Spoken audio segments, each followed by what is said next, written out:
when I am stuck with the demons, I can't seem to untether from my head. My critical brain is very, very, dark. But my spirit, my soul is pure creative liberation. And whenever I can go there, it's boundless possibility. And literally, I can create anything I imagine. And it is turning the ordinary into the most extraordinary.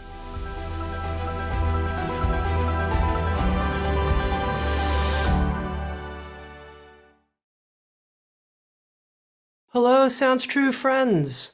Welcome everyone. Welcome to this special live recording of Insights at the Edge with a guest that I'm so delighted and honored to be able to share with you. Someone who is one of the most creatively generative, intensely sensitive people that I've ever met. Someone who's very dear to me and dear to Sounds True. She's the entrepreneur in residence for Sounds True's Inner MBA program, and her name is Melissa Bernstein. Let me tell you a little bit more about Melissa, and then we'll get into it. Back in 1988, with her husband, Doug, Melissa founded a toy company that you very likely have heard of, Melissa and Doug, with the mission of engaging children's imagination. Together, they grew the company to north of $500 million in sales. As the chief creative officer for over 30 years, Melissa conceived, ready for this?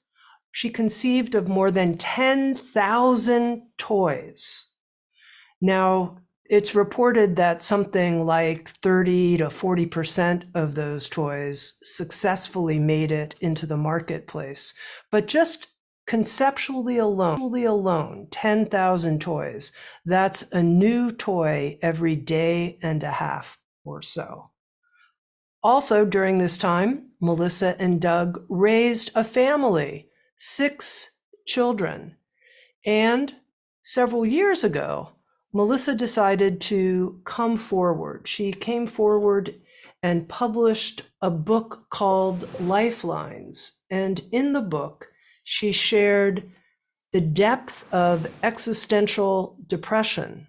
She describes it as demons in her head that were actually with her in her inner experience this whole time that she was intensely creating toys for Melissa and Doug, raising her family, and she's gone through quite a process. She calls it an inspirational journey from profound darkness to radiant light. And now she's started a new company. It's called Lifelines, and she's bringing forward sensory immersion tools that help people stay grounded and present in their own lives. And her own story is in itself a lifeline that she extends to us here. Melissa Bernstein, welcome. That was so beautiful, Tami. Thank you so much. I am so awed of you and excited for this conversation. When I first encountered you and learned that you had been able to be such a successful entrepreneur, raise a family of 6, and you had this own inner process happening, battling with what you came to describe as existential depression, I thought to myself, how is this possible? How can someone be so high functioning and yet have so much challenge happening inside at the same time? So let's start there. How's it possible? I think honestly, it was only possible because I was so good at repression and literally repressing all of it. And basically because, when you are that dark and when you are that despairing and you let a little bit of it eke out, which I guess I did as a young child, all I remember was the look of horror in people's eyes when I showed a little bit of that despondency. And they would say things like, why are you talking like that? Why are you thinking like that? You're a child. Like, go out and play, be carefree. This is not the time to be thinking about mortality. And I got this message that like it wasn't okay to be that way. So still needing to be accepted, to belong, to matter, I basically knew that if I was going to be in this world, I needed to repress all of it. And I needed to anchor to two things that became my coping mechanism. One was pleasing, right? And being the good girl and doing everything that was expected of me. And the second was, unfortunately, perfectionism, which was trying to be utterly perfect and not show a chink in my armor and look like I was the perfect human that never showed anything other than everything's great, like I'm cool, I got this. And what brought you, Melissa, to the point in your life where you decided, I'm going to break this shell of perfectionism and come out and share what's really going on the inside? You know what? It took me forever. And I really think that we don't share our truth until the pain of suffering becomes so great that we have no choice. And, I thought I was being authentic. Like it was the only self I knew, this self I created, which was this shiny self that never showed any emotion other than I'm great. But interestingly, I could do that through my 20s. I could do that through my 30s. But as I started entering my 40s, I guess I would say the cry of my soul to be seen authentically started to get louder and louder and louder. And I started to feel like almost like one of my toys, like this shiny, bright, light toy that was on a shelf for everyone to see and was in the bright light, but actually underneath was kind of hiding the truth of who I was. And I just started to feel very, very inauthentic. And it took me, after I started to hear sort of that cry of my soul, like, let me out.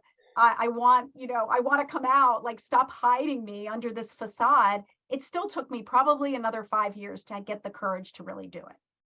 And tell us a bit when it comes to journeying through the through part, like how you made it through, how you didn't start to share, see people's like, what's going on with Melissa? And kind of, you could have gone further deeply down, criticizing, when people are perfectionistic, then it's like, oh, and now I'm exposing, these struggles that I'm having. How did you make it through? So I made these profound connections that actually showed me that what I had believed was such a curse was actually a blessing. And now I coined a word which I call my blurse. And basically it was two things that happened. One was I reread actually a book by this guy, Viktor Frankl, Man's Search for Meaning, that talked about his experience, his horrific experience in like 3 concentration camps, and the fact that he had to find a reason to live when he was stripped of every dignity. And that was the first time that I heard the words existential analysis. Because when he came out of the concentration camp, he founded a school called logotherapy, which was a form of existential analysis. And when I read about existential despair and existential angst, I realized that, oh my gosh, that is what I had my whole life. I had never heard the word existential until I was about 48 years old. And I realized that I had this crisis of meaning my whole life, which had led me to these very dark thoughts. And that, when I started to research existential despair, I started to go down this whole rabbit hole of folks that happen to be very creative, tend to have existential despair because they can ponder higher realities and they live in their imagination. And I started to see this connection, this profound connection between this ability to create and see things in my head, which I just thought was a nuisance and I thought was really actually a scourge. Like I couldn't get these words and these notes and these products out of my head. But I started to see that actually it was kind of a result of this highly oversensitive central nervous system that led to all these dark thoughts. So I started to see a connection. And that was kind of the pathway to meaning for me. All right, so I'm going to really get in here a bit because this is really interesting to me, which is it seems like some people do seem to have an extra amount of existential despair or angst. And some of those people express it in generative creativity, but some don't. Some don't. What do you make of that? Well, so here's the meaning part of it that I've realized. So while I was creating, but the beginning of my life, for the first 20 years, I created incessantly. But the problem was I only created darkness from darkness. So everything I created was super dark, like a lot of music in minor keys, verses that were really despairing, and I was terrified to ever show anyone. And everything I created, I just squirreled away, never showed anyone. And because it didn't finish the circle of meaning, it was never able to touch someone, I didn't experience any sense of joy from it. And those were my worst 20 years. Those were the years that I truly was in a very, very nihilistic, dark place. Honestly, I'm even shocked sometimes that I'm still here after those years. But the profound change, one of the profound dots of meaning in my life, came when Doug and I decided to start a toy company. And we were really young. We were still dating. I was 22, he was 24. And we decided, sort of one weekend we went away and we were like, we are so, sort of uninspired by what we're doing in our lives. Like, there's got to be more. And we decided that we loved children and we wanted nothing more than to have the potential to change a child's life. So we decided to start a toy company. And one day we were brainstorming products and I started to see products in my head. And I realized that these weren't dark, despairing products. Like, these were actually light, bright toys. And it was this like, wait a second, I'm all darkness. I can only create darkness. Like, how am I making light, bright toys out of such nihilistic, dark feelings? And I realized that my whole life, I had sort of had two faucets of creativity. I had a dark faucet and a light faucet. And I turned off the dark faucet. I'm sorry, I turned off the light faucet and I only had the dark faucet, like channeling all this darkness. But I realized that I could actually choose to now turn off that dark faucet, turn on the light faucet, and take that very same despair that really threatened to end me and channel it just as easily into beautiful toys that had the potential to unleash a child's imagination. So to answer your question, it's a choice. Ultimately, it is taking responsibility for making meaning. And that's really hard for people who have the demons in their head screaming so loudly. But in the end, I actually chose. I made the choice one day that I'm going to turn off this dark faucet and I am going to take that very same angst and just keep channeling into as many toys as I can humanly create. Okay, let's talk more about this metaphor of turning off the dark faucet.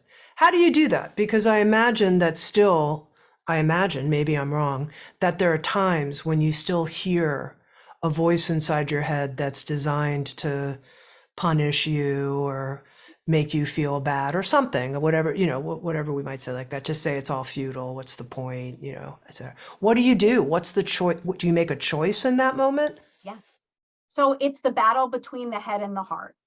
And I talk about it all the time. So when I am stuck with the demons, I can't seem to untether from my head, because my head is a very, very dark place. Not my imagination part, but my critical brain is very, very, dark. But my spirit, my soul is pure creative liberation. And whenever I can go there, it's boundless possibility. And literally, I can create anything I imagine. And it is turning the ordinary into the most extraordinary. So what I have to do as a practice, and I've become really good at doing it because I love it so much, right? When I'm there, and it's crazy for someone who can go to the bowels of despair in an instant, I can just as instantly go to the peak of ecstasy in being in that boundless creative white space. So if I can live in that space and get there, then I can create whatever I want to. So it's really untethering from those demons, that critical mind, and living in that beautiful boundless flow of white space. So is there a moment where you see, oh, this is the choice point? This is it. This is a choice point right here at, whatever, time it might be during the day. I'm going to make a different choice. And tell me, how did you build that capacity of awareness, first of all, to see the choice point, and then the muscle to make the choice? It really is a matter of intuition versus ego.